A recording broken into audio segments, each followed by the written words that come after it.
des images, ces Groenlandais qui font front face à Donald Trump. Voyez ces images en direct de manifestations. Ça se passe à Nuuk, la capitale groenlandaise. Les Groenlandais déterminés à dire non à cette annexion que semble vouloir Trump à tout prix. On a évoqué tout à l'heure ensemble une possible hausse des droits de douane pour tous les pays qui soutiendraient les Groenlandais. Il y a aussi des manifestations à Copenhague où là on a vu plusieurs milliers de Danois dire dehors les Américains, on est chez nous.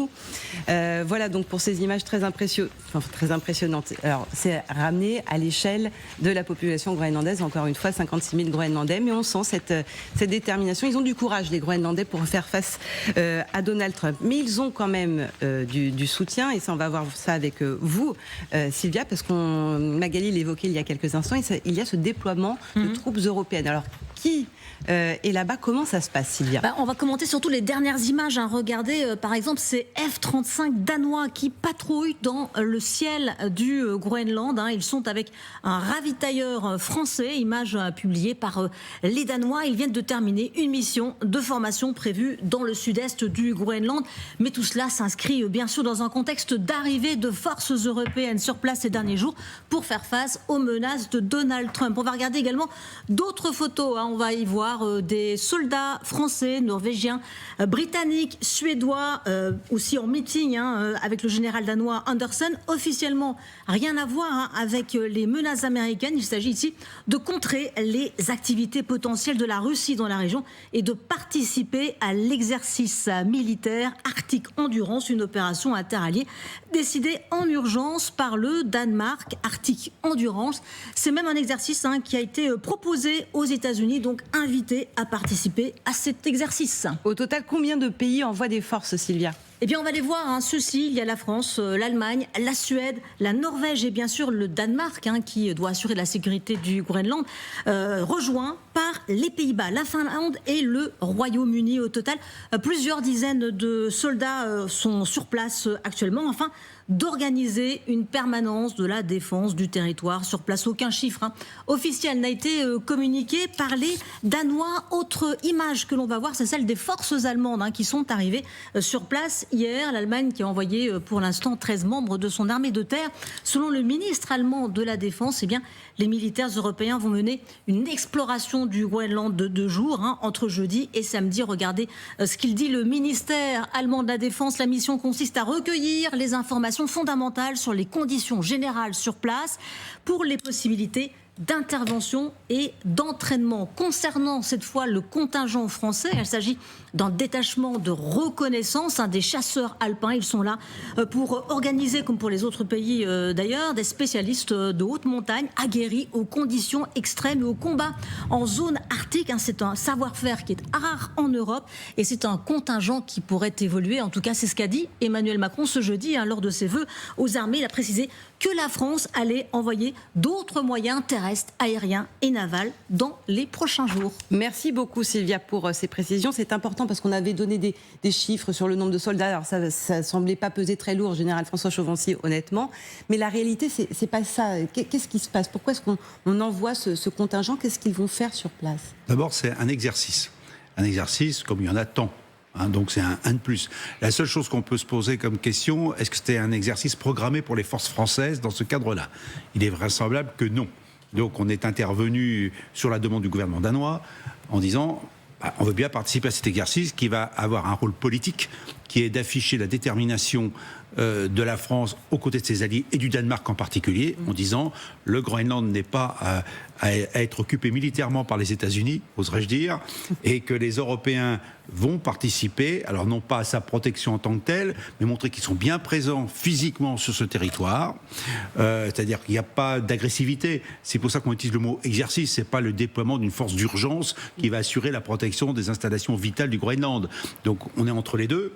c'est d'abord bien une action européenne, même si maintenant il y a une ouverture vers les Américains, donc il faut bien leur dire, oui, on ne vous a pas exclu, vous pouvez vous joindre à nous. Ils sont déjà, de toute façon, au nord-ouest. Donc on est bien là dans la réassurance, finalement, politique de la protection du Groenland, de nos alliés. Alors bien sûr, on peut toujours gloser sur les 15 soldats qu'on a envoyés. C'est pour ça que ce qu'a dit Sylvia est tout à fait juste. C'est un détachement précurseur. Un détachement précurseur, ce ne sont pas en tant que tel des soldats, ce sont des officiers qui viennent d'un état-major. Et de la reconnaissance.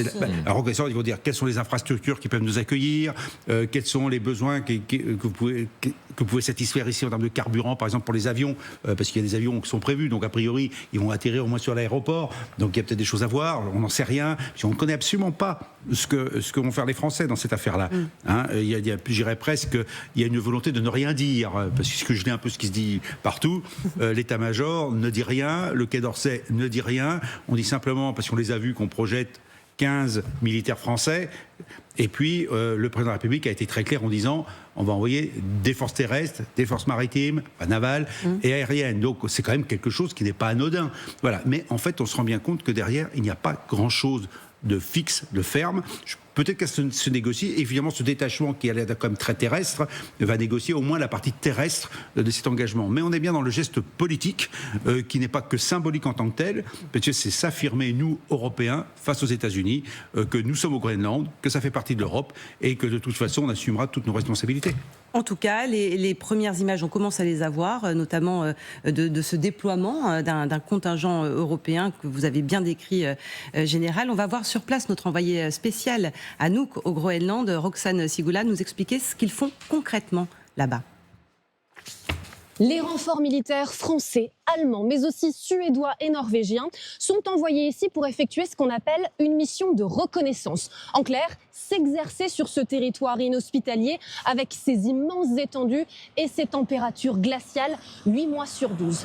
Et pour ces renforts militaires européens, le travail a déjà commencé. 2 avions de combat F-35 des forces danoises et un avion de ravitaillement français ont effectué un entraînement prévu dans le sud-est du Groenland. Dans les prochains jours, cela va continuer. Ils apprendront par exemple à utiliser des drones par temps de grand froid. Alors pour les pays européens, le but de tous ces entraînements est double. D'abord, être capable d'agir, de réagir efficacement en cas d'opération militaire. Et puis, prouver à Donald Trump qu'ils sont en mesure de garantir la sécurité du Groenland et de faire face aux potentielles velléités russes et chinoises. Voilà, qui montre la mobilisation, la détermination européenne face à la détermination de Donald Trump. Marion, peut-être une réaction à ces avions qui sont déployés, que l'on a vus sur ces images ? Oui, comme souvent dans les exercices, on travaille beaucoup les procédures interalliées, ce qui est quand même aussi le signe d'être capable de travailler ensemble si vraiment une crise se déclenchait. Le MRTT, donc le nouvel avion de ravitaillement en vol qui équipe maintenant l'armée de l'air française, l'armée de l'air et de l'espace, a été certifié pour les atterrissages sur piste glacée il y a quelques mois. Donc ça, c'est aussi peut-être l'occasion pour eux de s'entraîner, de maintenir leur qualification. Oui, il faut rappeler quand même les conditions climatiques extrêmes du Groenland. Oui. Donc ça nécessite une préparation très minutieuse.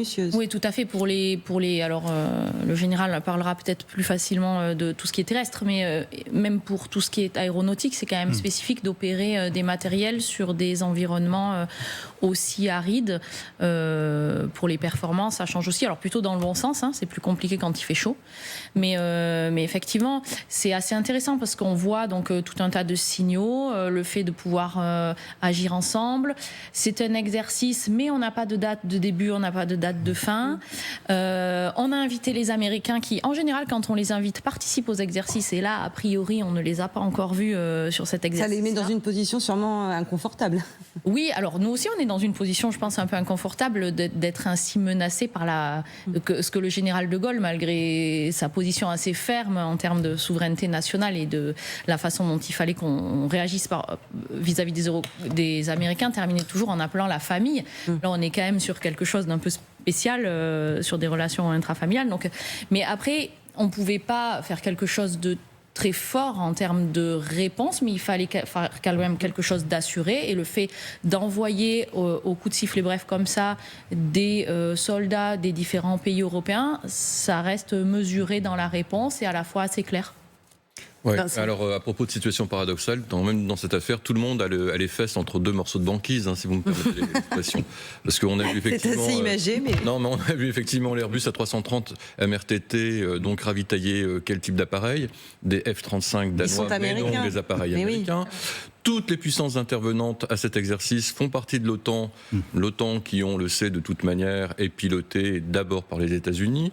Les Britanniques en font partie, mais les Britanniques font partie de ce qu'on appelle le club du Five Eyes en matière de renseignement, donc la collaboration avec notamment la NSA. Alors comment on va débrouiller tout ça? Parce C'est que tout le tellement monde- imbriqué que ça semble effectivement très compliqué à démêler. Il va falloir tout de même éclaircir ça à un moment ou à un autre, parce que les Américains avec ou sans, non, sans, parce qu'effectivement c'est la puissance que nous souhaitons contrer à travers notamment le début de cet exercice.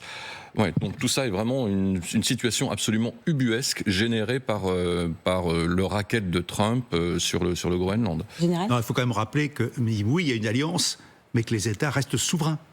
Ouais. Et que si on décide de faire un exercice avec un tel ou pas un tel, c'est notre droit le plus strict. C'est ce qui vient de s'appliquer. Ça veut dire qu'on reste indépendant. Et c'est une façon de prendre au mot Donald Trump d'organiser cet exercice, parce qu'il n'arrête pas de dire que finalement la sécurité du Groenland n'est pas assurée, qu'il y a deux chiens de traîneau qui protègent le Groenland en tout et pour tout. Il n'arrête pas quand même de pointer cela à longueur de discours. Et finalement, eh bien, avec cet exercice danois, mais auquel donc se sont ralliés plusieurs pays européens, c'est une façon d'envoyer le message que si justement le Danemark, avec ses alliés européens, ont bien les capacités de défendre ce territoire. Et on va voir certainement une montée en puissance dans les mois à venir de cet exercice qui va certainement s'étaler sur la durée. Mais c'est vrai que c'est un signal envoyé à l'administration Trump que ces fameuses allégations selon lesquelles le Danemark n'aurait pas les moyens de protéger sont fausses.